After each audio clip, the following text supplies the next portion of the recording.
Hello, beekeeping people. We had our state inspection today. This Massachusetts State bee inspector came out. I have a really good time with them every year. It's a really fun, enjoyable thing. It's really cool, really informative person. We're lucky to have them. Well, the good news is the apiary is doing well. Quite well. The nests are big, as Ian Stepler would say. These are boxes of bees, man. This is my nuke yard. You have a lot of double nukes. So for instance, side by side is a 4x4, 4 and 4. And some we've graduated up to double deeps.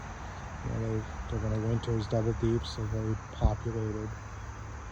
Anyway, in this particular section of the apiary, I have two more. I have one that's over there, kind of can't see it, and then there's one on the other side of that of those trees. But what we're seeing pretty consistently is persistence of mites, in spite of really extensive treatment. We've really hammered these hives. So for instance, all of these hives up here, I went ahead and treated them with oxalic acid. So this is a double, right? There's 4 and 4, and it's a double stack, right? You understand what I'm saying. 4 grams of oxalic acid every 3 days, 5 times. That's a lot of oxalic acid, and it should cover the brood period. It's actually, it's actually 5 times.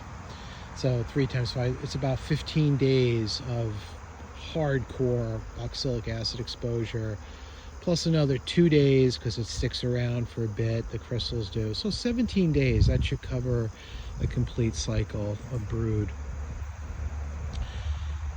In spite of that, we had mite counts, persistent mite counts. We're still getting numbers around 4 or 5, typically, pretty consistent.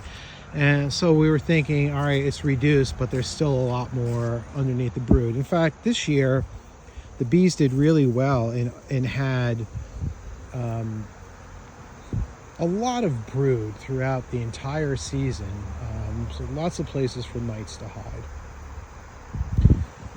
So we came back with Apiguard.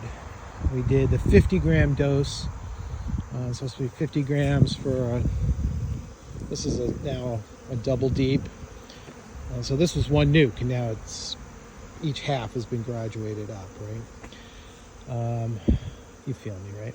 Anyway, did the Apiguard treatment by the book. Interestingly enough, these two right here, I did a 3rd dose, so 50 times 3. We're still pulling mite levels that are 6s and 7s out of these. Kind of disappointing, but actually thinking about it, not entirely unexpected. So I'll tell you what the plan is. The plan now is to come back and hit them with oxalic acid again. There's still a lot of capped brood in these hives. And then what we're going to do is wait for our order of Apivar to come. So I ordered Apivar, and it'll be here in a few days. And when it gets here, then we'll treat them with Apivar and switch it over to Apivar and monitor our mites. When they go broodless, then we'll hit them again with oxalic acid. I'm hearing a lot of reports, a lot of people this year having problems with mites. I think it might reflect, it was a good year, at least in New England, it was a good year for bees. And,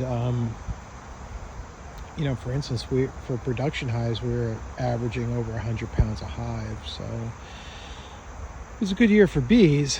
On the other hand, it was a good year for mites to find places to hide, namely those capped larvae.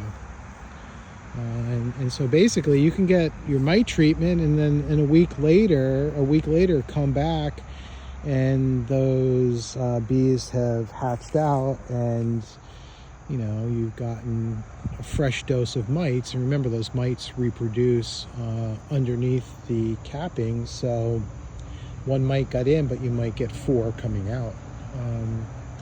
So it becomes a problem. I think it goes to show you there's a couple things. One is, and I think people are hitting upon this now and getting maybe more aggressive, I think combined treatments are the way to go. It prevents resistance. It's a lot harder to build resistance to one thing when you have to build resistance to 2 things simultaneously.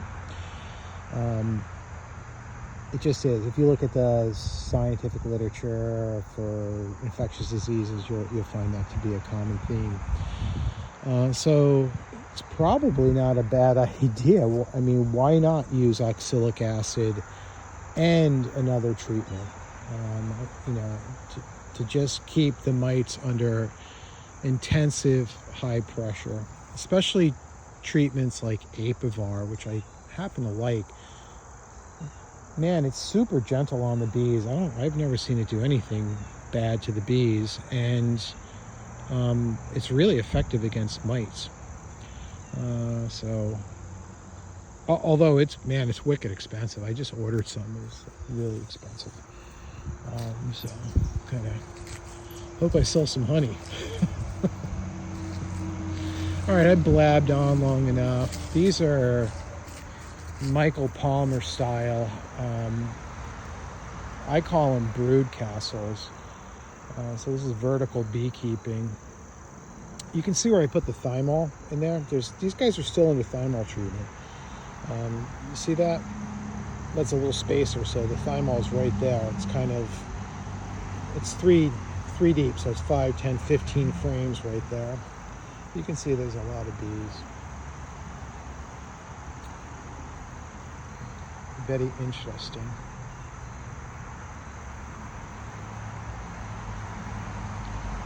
Lots of activity. All right, I'll let you go. Thank you. Bye.